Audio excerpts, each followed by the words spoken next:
अक्सर हम सोचते हैं कि हमने जीवन में कोई ऐसा पाप नहीं किया, ऐसा कोई कर्म नहीं किया, फिर भी हमारे जीवन में इतना कष्ट क्यों आ रहा है?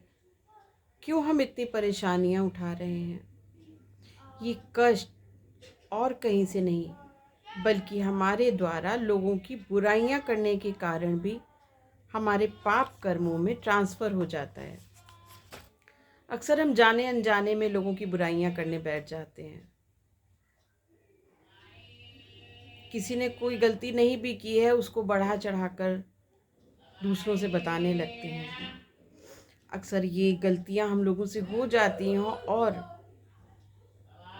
हम उसके द्वारा, जो हमसे गलती हुई उसके द्वारा जो हमको सज़ा मिली है, उसको भी हम अपने जीवन में अक्सर भोगते हैं, कष्ट के रूप में, परेशानियों के रूप में। आइए सुनते हैं एक ऐसी ही छोटी सी कथा के बारे में, किस प्रकार से हमारे जीवन में कष्ट बिना गलतियों के, बिना पाप किए भी आते हैं। एक बार एक राजा के महल में लंगर चल रहा था, ब्राह्मणों का भोज था। खुले आंगन में ब्राह्मण भी बैठे थे और जो भोजन बन रहा था वो राजा के खुले आंगन में बन रहा था। एक चील सांप को पकड़ के ले जा रही थी, जिंदा सांप को,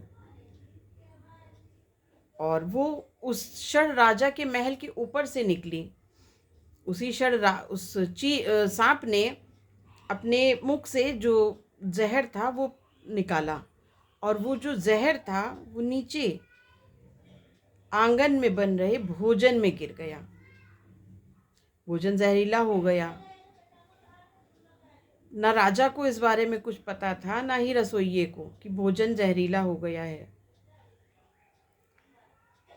ब्राह्मणों ने भोजन किया और वे ब्राह्मण मृत हो गए, मृत्यु हो गई उन सब की, क्योंकि ब्राह्मण हत्या हुई थी। राजा बहुत दुखी हुआ।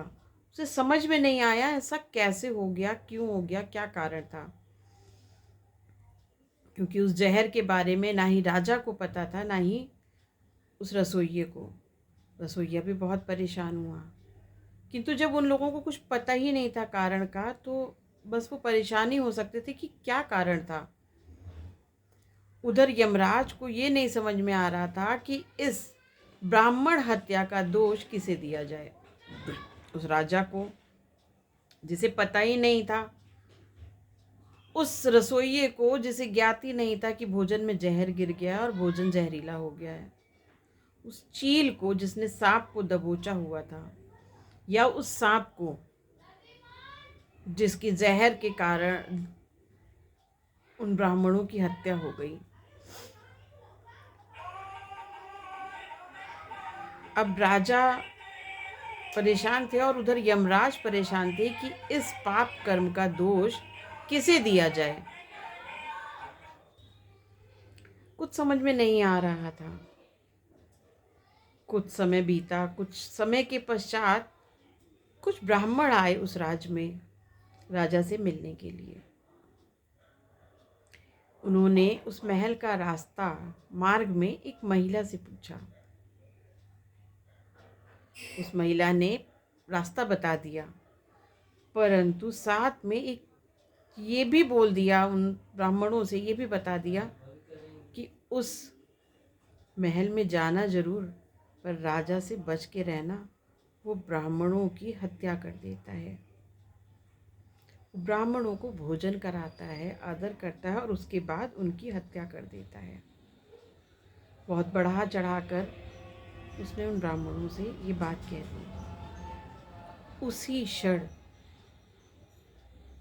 यमराज को ये समझ में आ गया कि इस पाप कर्म का दोषी किसे बनाना है और किसको इस दोष का, पाप का भागीदार बनना है। उसने तुरंत, यमराज जी ने तुरंत उस महिला को इन पापों का, इन ब्राह्मण हत्या का पाप का दोषी बना दिया, और उसके खाते में वो पाप कर्म ट्रांसफर हो गए। यमराज के दूतों ने यमराज से पूछा कि ऐसा क्यों किया आपने महाराज। उस महिला को तो इस घटना से कोई दूर दूर तक कोई संबंध नहीं था, न राजा से, न रसोइये से, न ब्राह्मणों से, कोई दूर दूर का कोई संबंध नहीं था। फिर उस महिला को दोषी क्यों बनाया आपने? जानते हैं ना यमराज ने क्या कहा?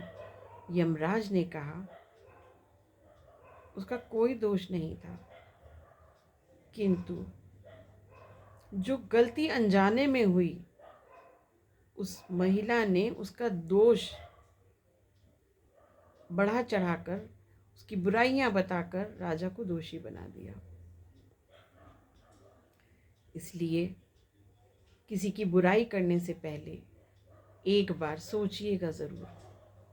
ज़रूरी नहीं हम जो कह रहे हैं, जिसकी बुराइयां हम कर रहे हैं, जिसको हम दोष दे रहे हैं, उससे वो गलती हुई ही ना हो और हम उसे दोषी बना रहे हैं।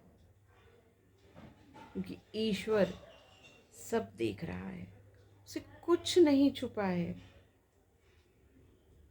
वो सब कुछ देख रहा है, वो हर जगह है, सर्वव्याप्त है। अगर आपको ये कहानी अच्छी लगी हो, थोड़ा सा भी आनंद आया हो ना, तो कमेंट में जय श्री राम लिख करके लाइक ज़रूर कीजिएगा। और अगर आपने अभी तक चैनल को सब्सक्राइब ना किया हो तो चैनल को सब्सक्राइब करके अपने दोस्तों के साथ शेयर ज़रूर कीजिएगा। कुछ नहीं लगता है इसमें, सिर्फ एक बटन को दबाना पड़ता है, सिर्फ एक बार डबल टैप करना पड़ता है। आपने टैप किया और चैनल सब्सक्राइब हो जाएगा, लाइक हो जाएगा। आप लाइक कर देंगे, मुझे खुशी होगी कि आप सब ने इस कहानी को सुना। मैं मीता मिश्रा आप सबके सामने फिर से आऊँगी और फिर से कोई रोचक कहानी लाऊँगी, कोई ज्ञानवर्धक कहानी लाऊँगी, बाबा जी से जुड़ा, हनुमान जी से जुड़ा कोई ऐसा अनुभव लाऊँगी जिसे सुनकर आपको प्रेरणा मिले। तब तक के लिए आप सबसे विदा लेती हूँ। जय श्री राम।